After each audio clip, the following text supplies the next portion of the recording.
નગરના પશ્ચિમમાં રહેનારા પણ લોકો આજે સમય કાઢીને સૌથી વધુ પ્રાચીન અને મોટી રથયાત્રા એ અમદાવાદની રથયાત્રા છે. બેન પ્રત્યેનું વાત્સલ્ય છે અને બેનને પણ આનંદ છે. ભગવાન શ્રી જગન્નાથજીના આ રથયાત્રાના પાવન દર્શન એટલા સખી વ્રજના વિસ્તારમાંથી અહીંયા પધારે છે. આપણે જોઈએ છીએ રથયાત્રાની પૂર્ણતઃ શરૂઆત થવા ઘડીઓ ગણાઈ રહી છે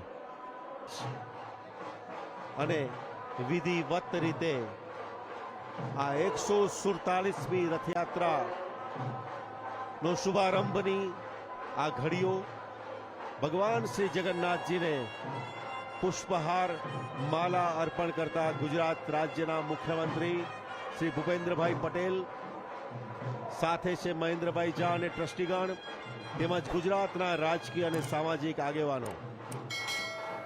તેની સાથે અમદાવાદથી પધારેલા નગરજનો, બહેનો અને ભાઈઓ સૌ આ પ્રતીક્ષાની ક્ષણને, આ ઘડીને, મંગલ અવસરને વધાવવા માટે આતુર છે. દિલીપદાસજી મહારાજ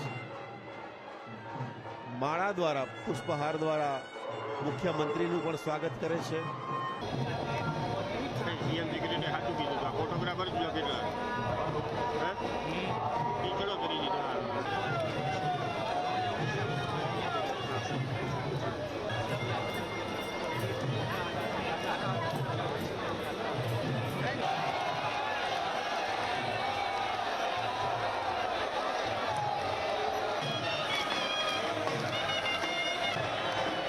165મા દિવસે એક વર્ષ પૂર્ણ કર્યા પછી ભગવાન જગન્નાથજી નગરચર્યા કરવા માટે જય જગન્નાથ દેવોની દુદુંભી વાગી રહી છે.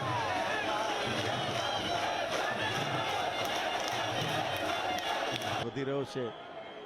તમે નિહાળી રહ્યા છો આ એ દ્રશ્યો. હૃદયના દ્રશ્યો જોઈને આપણને એમ થાય છે કે એક તાંતણે એક સૂત્રથી બાંધ